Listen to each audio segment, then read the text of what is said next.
Welcome to the Go Big with Gib podcast, where we talk to professionals, business owners, and entrepreneurs about their big wins.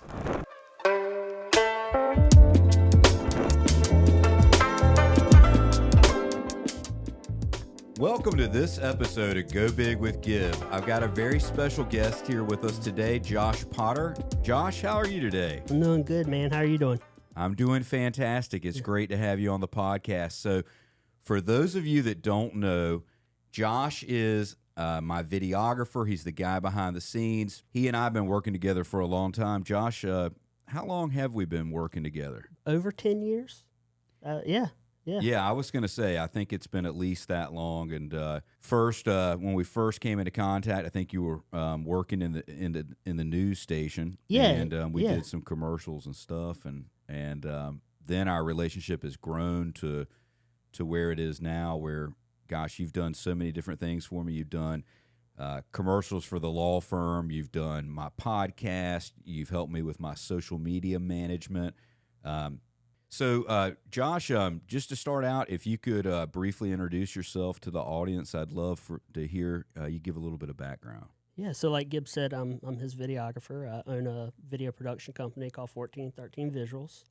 We're here in Greenville, and I have been doing video for probably about 14 years now.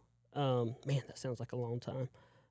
I got my start in the broadcast side of it, like you said, working at the local TV NBC affiliate. And then I started in the news, and I went to the commercial production side of it. Then I went to the promotion side of it. I was the promotions director. Mm-hmm. And from there, I decided to make the jump and go on my own. And you're one of the people I met while working in the commercial side of it, and you were one of my first clients as a freelancer. And and I made the jump right before COVID hit, and and then it's just been growing since. Yeah, that's awesome. So I definitely want to dig down into that and unpack some of that with you on the episode today. But talk to me, as we were preparing for the episode, one thing I kept thinking about was, when did you know that you had a talent for working with a camera, doing videography? How did that come about? I've never asked you that question. I'd love to hear that story. So there's a little bit of a backstory. I grew, when I was a teenager, I played guitar, played in bands, and I've gotten to recording audio. And I wasn't great at it, but I did enjoy that side of it. And then this is like 2008, 2009. I had like a little recording studio up in the attic of my dad's shop, and I was doing the audio thing, and then I got into doing photos. So not quite the video yet, and then I was like, okay, I like doing this photography thing. Video is just a bunch of photos played back fast with audio, so why not make the next jump? And that's when I started to get into making stuff for YouTube with my friends, and that was like the birth of it. And one of the funniest, or I think it's funny, but when I had this vision of being able to have a place where bands could come in and play, but also have them filmed and live streamed. Yep. And I knew nothing about that kind of stuff back then. But I was like, I'm going to try to figure this out. And I'll tell you how long ago this was. I went to Radio Shack, and I tried to buy the stuff that I thought would turn a bunch of camera inputs into one thing that could record on a VHS tape. And anybody that knows stuff about video knows that there's all kinds of sync issues with that. It just doesn't work. Mm-hmm. But that was like my goal back then. And now that one of the things that I do a lot of is live streaming, which is that. It is turning all these camera inputs into one device and then sending it to the internet for people to view, whether it be a graduation or a concert or whatever. Right. It's just funny to me because I remember being young me trying to figure this out and messing up and it not working, and then trying other stuff and it still not work. But eventually I guess I got it right because now I'm here. But, Yep. You figured it out now. So I knew you had a background, doing creative stuff like music. I know you and I both share a love for playing guitar.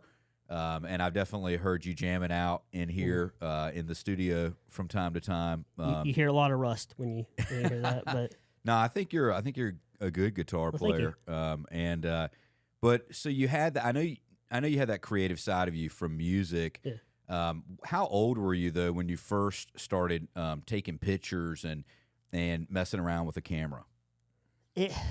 So taking pictures stuff, that probably was 2009, Okay. 2010. Okay. And then to get into doing photos and video, then you didn't have a lot of resources like you do nowadays with YouTube. YouTube, you can learn anything. There's somebody that's done what you're trying to do and will show you how to do it and show you how to save time and everything. I didn't have that. And so there was a lot of experimentations of just taking pictures of whatever until I kind of figured it out. But yeah, to answer your question, 2009, 2010. Okay. And how old would you have been at that time? Would you have been in 1920. In school? Yeah, Okay. yeah. And well, okay, here's kind of a weird thing. So I got a business degree. Okay. And around that time, I think I got that degree in like 2011 maybe. And I was I knew I got the business degree, and I was like, okay, what I'm going to do is take all my prereq classes and then go to ECU, which is the university here, and get a degree in like media production, like a proper degree. And at that same time, I applied for a job at the TV station, and this was, I don't want to say the worst position, but it's the ultimate starter position. It's the morning show photog, which is basically you get up at like 3, you come in, you help with the morning show, and I would get off work in time to go take classes at the community college Pitt. Yeah. So I did that for over a year, and I worked hard at that job, even though it was a really basic entry level job. And some of the salespeople noticed, like, hey, I talked to this Josh guy when we come in. We'll talk a little bit. He seems nice. At that same time, the position opened up in creative services, and it was a full-time position. Like I refer to it as a big boy job. When you're in college, you want to get a job that has benefits, has health insurance, all that stuff. It opened up, and I was like, well, that's I didn't go to school or anything. At the time, I was taking the prereq classes at the community college to go to the university. Well, I got a phone call from a guy named Fred, and I know Fred. I know you know Fred, and he says, hey, this is Fred with Creative Services. Would you be interested in being the Creative Services videographer producer? And I was like, yeah, absolutely. And a week later, I don't know if now I know it was a good decision. I quit the prereq classes, didn't care to go to the university because I got into the field that I would be trying to get into anyway. Sure. For if I went to school, and then I didn't want to rack up debt. Mm-hmm. Yeah, it makes perfect sense. Yeah. To me, and of course, in hindsight, it's easier to say like Exactly. that was a good decision. At the time, it probably worried your parents. No, because I got my business degree. I had a business degree. Okay. And I was one of the kids that didn't truly know what they wanted to do, but knew that I am not the type to, I'm going to take a few years off and go to, I probably wouldn't have went to college. Or I would have and like not gave it my full attention. Sure. So I went straight from high school to college. Yep. And I got the piece of paper that everybody says you need. And I think for what I do, it worked out. Mm-hmm. Obviously, if you're going to be a doctor or nurse, I would like for you to go to school. You got to go to school. But for what I did, it worked out. Yeah. So you took the position, the full-time position at WITN, the local NBC affiliate. And tell me like how you grew in that position. I mean, tell me about that. Okay. So working for a TV station, I kind of have a little bit of I worked in the news side, and then I worked in the sales side. And I say sales, I'm talking about making commercials for clients. Okay. The news side will humble you because you got to do the rough stuff. And even I worked for like over a year in that department, and it was part-time, and when you see a reporter out there working, they are working their butt off, and it's a tough job. And the toughest, what the news side taught me was how to meet deadlines. And these are ridiculous deadlines, because if you shoot something in the morning, it needs to be like, if you could get it in for the noon news, that's what they want, because you want to be the first one to it. I like taking my time when I make stuff. And I got those deadlines done. I met them. But when I went to the creative services side, that meant that I could actually focus on stuff a little longer and fine-tune stuff to make it look what I consider, a finished product, and not something just put together to make it where it gets in front of people's eyes.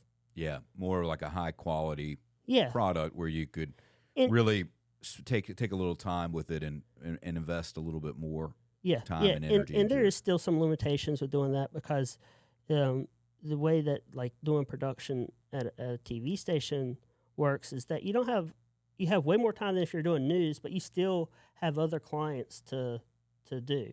Like you don't have 4 days to spend on a commercial. Where when I went freelance, that's what I like, because then I could really do what I want to, and complete a project to where I'm satisfied. Yeah, you could really work at a much higher level Mhm. because you have the time and the bandwidth to do that. Mm-hmm. So, what were the major takeaways, from your time working at the news station? There's a lot of them, but I'll hit on the ones that I think are the most important. Communication is something that's huge, and it doesn't matter what position I was, whether I was the news side of it, which I only did a short time, or like the commercial production or promoting the station. Communication and knowing how to work with others, and knowing how to resolve stuff that might come up. I mean, of course, you need to be good at running a camera. You got to have an eye. All that stuff is important, but really communication, and also not being afraid to try new things and mess up and learn from it. Sure. Yeah, so like the most of the communication, was that between you and your group members, like at the station, or was that directly with the clients, or both? So with the creative services, it was communicating with sales managers, it was communicating with my boss Fred, and with clients. I mean, so when you're doing a commercial for a automotive dealership that brings the station a lot of money, you gotta communicate properly. You gotta be professional, and that's something that some people have to learn how to do, and some people are born with it. It's just, that's the communication side that I'm talking about. And even my longest stint was in the creative services. That's where I think it was. It might have been 4 years creative services, 4 years promotions. Anyway, that you communicate in both sections, but it's a different type. So now it's like, okay, with reporters, if you want to make a promo with them, you got to go through channels of the news director. You got to go through them. You got to make sure that the right people are seeing that, hey, such and such is going to be out for 3 hours on Wednesday because we need a promo. And if like the person that assigns everybody where to go doesn't know that, they'll freak out if that person's not there. But that's little examples of that. Sure. Yeah. Sure. Yeah, I mean, I remember seeing all the different lawyer commercials, when you were at the news station. I would be watching other commercials, things that you had not necessarily had your hands in at all. And you'd see, the attorney talking in front of the camera, and normally it'd be very boring commercials, very low production quality, just kind of a lot of the ambulance chaser stuff that you hear all the time. And I remember working with you, and you had such a good eye for what would look good on camera, it and how it should be presented, And so you started to kind of grow from just like, I'm the guy that does the video, to I'm like, the guy that directs, and helps with the production. Like, look, I think you should walk in from over here then stand in front of your desk and maybe say it with this different tone, and those little nuances definitely made a big difference. Like people would come to me and say, Gib, your commercials just seem to be so much more authentic than a lot of the other personal injury attorney commercials. Because, back then I was doing mostly family law, Mm-hmm. but I was the only family law attorney that did any kind of television advertising. And so people, the only thing they had to do to compare me with, the only thing they could compare me with was personal injury attorneys. But we did like a really good job of making it more authentic and more like of my true nature. So that when people came into the office, like they felt like they already knew me. Yeah, and the whole directing side is something that I had to. I'm still learning how to do it. You never stop learning, and at the end of the day, you're like, okay, my job is to make this person that's on camera believable to who they are talking to. And like you said, you notice when you get somebody that's not used to talking on camera in front of it, and you're like, okay, do your line, and they do it, and they're stiff as a board. Humans pick up on that stuff, and it makes them feel not real. It makes them think that that's not a real person. That's just a person that's talking to me, reading a script. This episode of Go Big with Gib is brought to you by Irons Equity. At Irons Equity, we specialize in helping investors like you create long-term generational wealth and save money on taxes through recession-resistant real estate investments that create passive income for you and your family. If you want to secure your financial future, go to investwithgib.com to schedule a 30-minute introductory meeting with me, Gib Irons. Again, that's investwithgib.com. Yeah, exactly. Like you would see a lot of the lawyer commercials and they would be reading off of a teleprompter and, their eyes would be moving across from line to line. And it just seemed very, bland and didn't have any real like authenticity or charisma. So you worked for several years at the news station. How long was that total that you were A little, there? like just shy over 9 years. Okay. And then you decided to really make the leap and go out on your own and start your own business. What was it like transitioning from being a W-2 employee to being a business owner and an entrepreneur that had to, had to adopt the eat what you kill mentality? It was scary. I had a few people that I met at the TV station, like business owners, that I floated the idea, like, hey, I think I might go on my own, and they're like, I will 100% use you. If you need clients, I will be one of your clients. And I was like, oh, and it was scary because I kind of hit the cap on where I could move up at the station, and I was like, I gotta try something. And one of the guys that I was talking to was like, hey, you'll never know if you don't try it. And I'm like, you're right. So I did it, and each year it was growth. As long as it's not sliding backwards, I'm good. And like my first year, I was working out of my house. Second year, working at my house. Second year, got the studio. Third year, stuff picked up. I think my fourth year's hired an employee. Like it's steady growth, but one of the things that kind of worked out in my favor and is when COVID hit. And I'll tell you why, okay, because that sounds like a bad statement. Like, nobody loves COVID.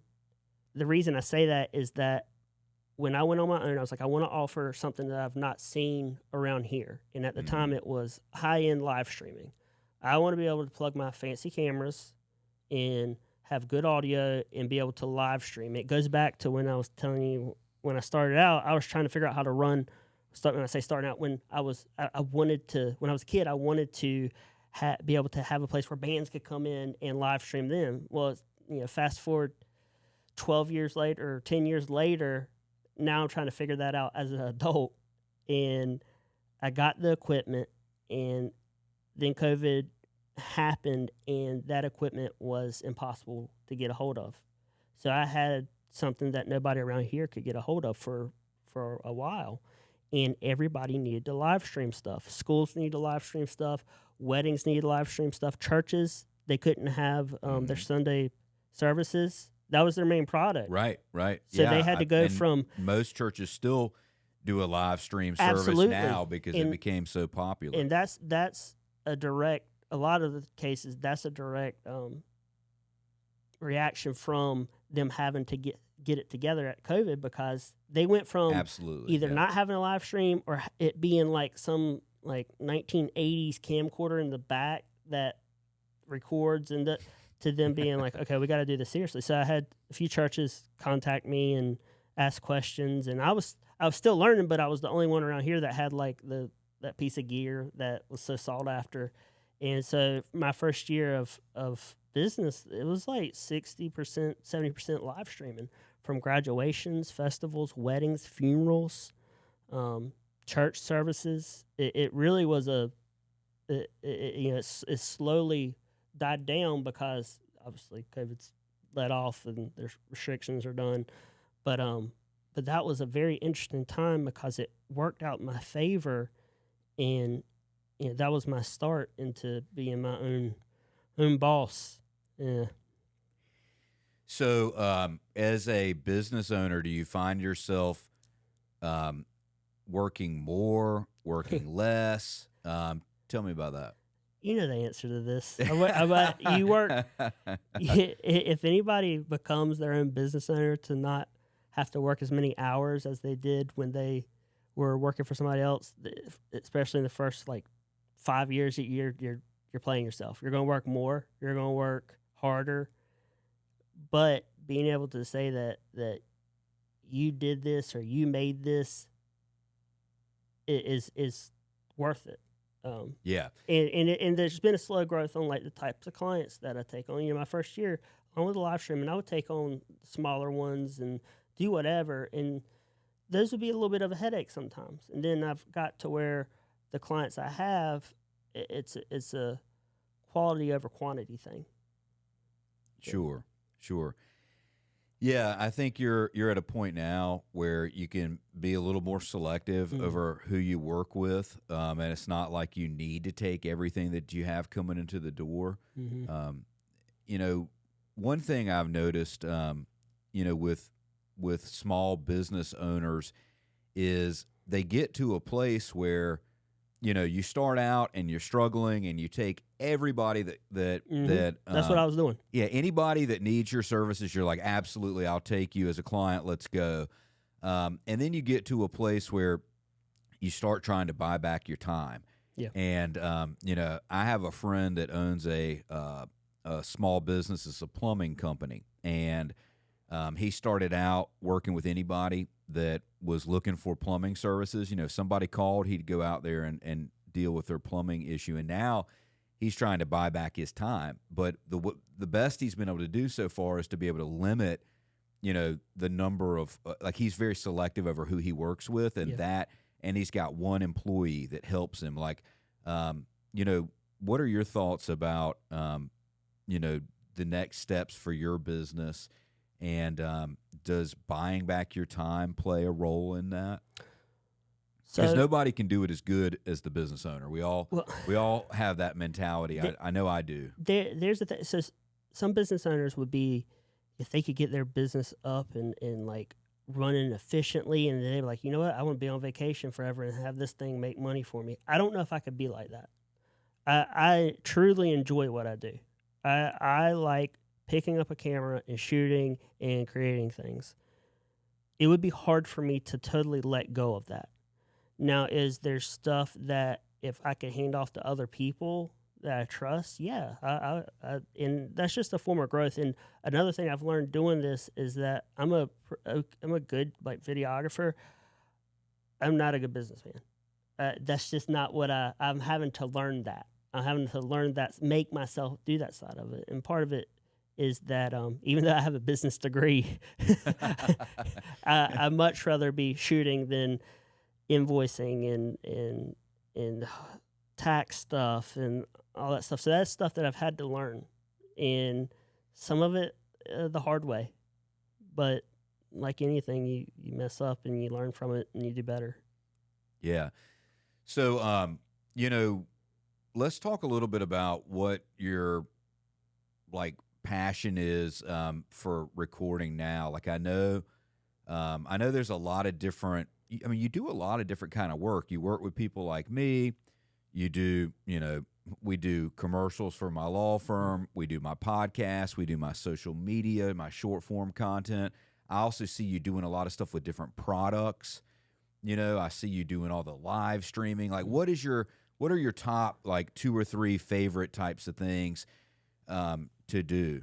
Because I know you have a lot of different clients and you have a lot of different roles. I do. I'm trying to think. Okay, so one is always going to be anything music related. It really does go back to where I started. I just like that. I like doing live music.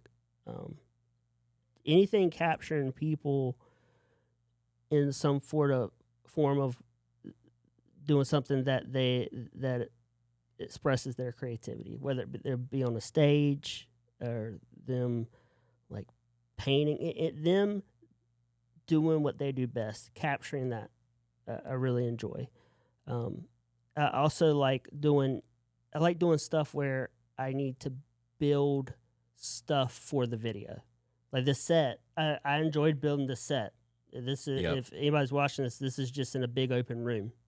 That wall was not there, a while back. Yeah, I remember like you took 2x4s and sheetrock, and you did all the construction yourself. And I remember you sending me pictures of it as you were doing it. I think it's 14 foot wide and 6 foot deep or something like that. Yeah. And then my wife gave some concepts on the design. Kate came in here and did her thing. Yeah, on the design part of it. But I mean, it came out great, and I can't tell you how often people reach out to me and say, "Hey, who does your video work?" And a lot of times, they're not local Eastern North Carolina people. These are people from all over the country. Bigger markets.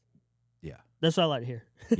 Yeah. People love what we've done here in terms of like, the lighting and the background and we have top-notch video, top-notch audio, and then top-notch editing, and you really do all of that in-house. We help. Yeah. Sam helps. Yeah. I wish we had a camera that we could shoot over there in the dark. Maybe. But I mean, it's all in-house, meaning, it's all done right here. Yeah. It's not like we're outsourcing any of the editing or any of that stuff. Yeah. And it works out perfect because this is like right down the road from your office, too. Yeah. So you kind of have the... Takes me like 5 minutes to get over here. Iron studio.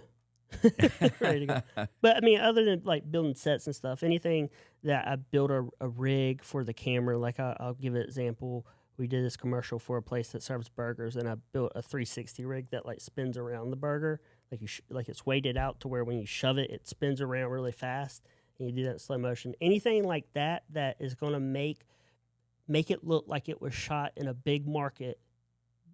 That's what I like to do, fool people. And I think that comes from just growing up around my dad, which he was like really handy. He could build anything. So I don't have the talent of that at his level, but I like to try sometimes, and I get it. It works. Yeah, it works. Yeah, no, I like what you've done. I mean, you've done some like music videos and stuff like that. Where I remember one of them, like there was like some sort of flowers like that were growing. Oh, yeah. And you did this really cool. It's where they were popping up.